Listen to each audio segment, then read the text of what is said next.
പ്രിയപ്പെട്ടതായ സഹോദരങ്ങളെ, സഹോദരിമാരെ, പരിശുദ്ധമായ ബലിപ്പെരുന്നാൾ ദിവസത്തിലെ പ്രധാനപ്പെട്ട ചില സുന്നത്തുകൾ ഓർമ്മപ്പെടുത്തുകയാണ്.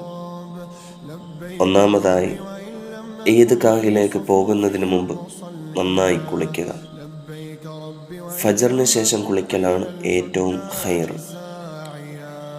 രണ്ടാമതായി, നല്ല സുഗന്ധം പുരട്ടുക. സ്ത്രീകൾ ഒഴികെ പുരുഷന്മാര് നല്ല സുഗന്ധം പുരട്ടുക. എല്ലാവരും നല്ല വസ്ത്രമൊക്കെ ധരിക്കുക. അതൊക്കെ തിരുസുന്നത്തിൽപ്പെട്ടതാണ്. മൂന്നാമതായി, ഉളുഹിയത്തുള്ള ആളുകളാണെങ്കിൽ അവർ ഭക്ഷണം കഴിക്കാതെ പോവുകയും ശേഷം ഉളുഹിയത്തിൽ നിന്ന് അറുത്തതിന് ശേഷം അതിൽ നിന്ന് കഴിക്കുകയും ചെയ്യുക. അതാണ് നബി സല്ലല്ലാഹു അലൈഹി വസല്ലമ തങ്ങളുടെ തിരുസുന്നത്ത്. അതല്ലാത്തവർക്കോ നേരത്തെ കഴിച്ചു പോകുന്നതിൽ തെറ്റൊന്നുമില്ല. നാലാമത്തേത്, മുസല്ലയിൽ ഇരുന്നു കൊണ്ട് തക്ബീറുകൾ അധികരിപ്പിക്കുക. നടക്കുമ്പോഴാവട്ടെ ഇരിക്കുമ്പോഴാവട്ടെ ജമാഅത്തിന് പള്ളിയിലേക്ക് കടന്നു വന്നുകൊണ്ട് ഇമാമിനെ വെയിറ്റ് ചെയ്ത് മുസല്ലയിൽ ഇരിക്കുന്ന ടൈമിലൊക്കെ തക്ബീർ ഇങ്ങനെ അധികരിപ്പിക്കട്ടെ. അഞ്ചാമതായി, ആർത്തവകാരികളടക്കം ഈദ്ഗാഹിലേക്ക് പുറപ്പെടണം. അവർ നിസ്കരിക്കാതെ ഇരിക്കുക, പക്ഷേ ആർത്തവകാരികൾ, അതേപോലെ വൃദ്ധകൾ, കുട്ടികളടക്കം എന്ത് ചെയ്യണം? ഈദ്ഗാഹിലേക്ക് പുറപ്പെടണം. അത് നബി സല്ലല്ലാഹു അലൈഹി വസല്ലമ തങ്ങളുടെ തിരുസുന്നത്താണ്.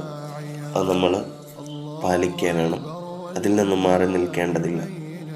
നിസ്കാരം ഒഴിവാക്കുക.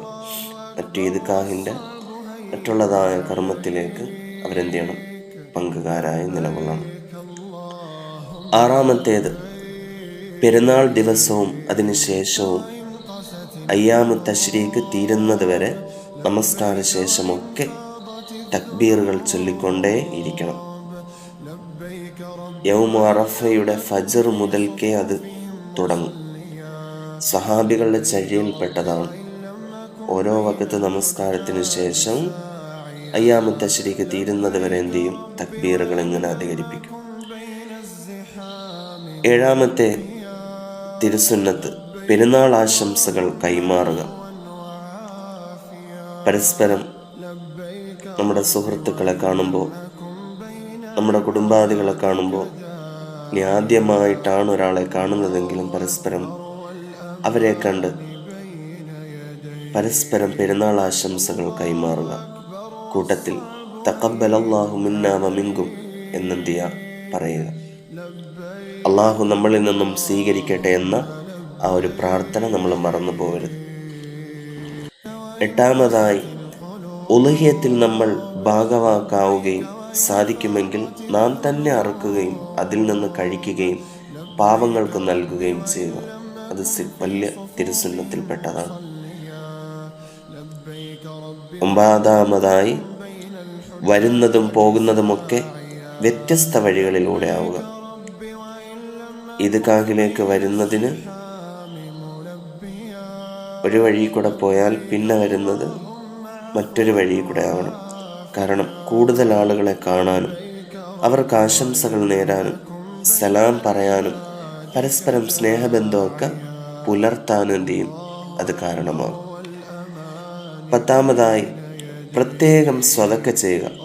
നബി സല്ലല്ലാഹു അലൈഹി വസല്ലമ തങ്ങൾ ഈദ്ഗാഹിൽ വരുന്നവരോട് പാവങ്ങൾക്ക് വിതരണം ചെയ്യാൻ വേണ്ടി അവിടെ നിന്ന് പ്രത്യേകം സ്വതക്ക സ്വീകരിച്ചു എന്നതായി കാണും. അത്രത്തോളം മഹത്വമുള്ള, അത്രത്തോളം പ്രതിഫലം കാംക്ഷിക്കുന്നതായ, അത്രത്തോളം വലിയ ഖൈറുള്ള ഒരു കാര്യമാണ്. അള്ളാഹു മനസ്സിലാക്കുവാനും പരിശുദ്ധമാക്കപ്പെട്ടതായ നാളത്തെ സുദിനത്തെ പരിപൂർണമായ തലത്തിൽ നമുക്ക് ഉപയോഗപ്പെടുത്താനും പടച്ച റബ്ബിന്റെ പ്രീതി കരസ്ഥമാക്കാനും അള്ളാഹു നമുക്ക് ഭാഗ്യം നൽകി അനുഗ്രഹിക്കുമാറാവട്ടെ. بين الحجاج ساعيا لبيك ربي وإن لم أكن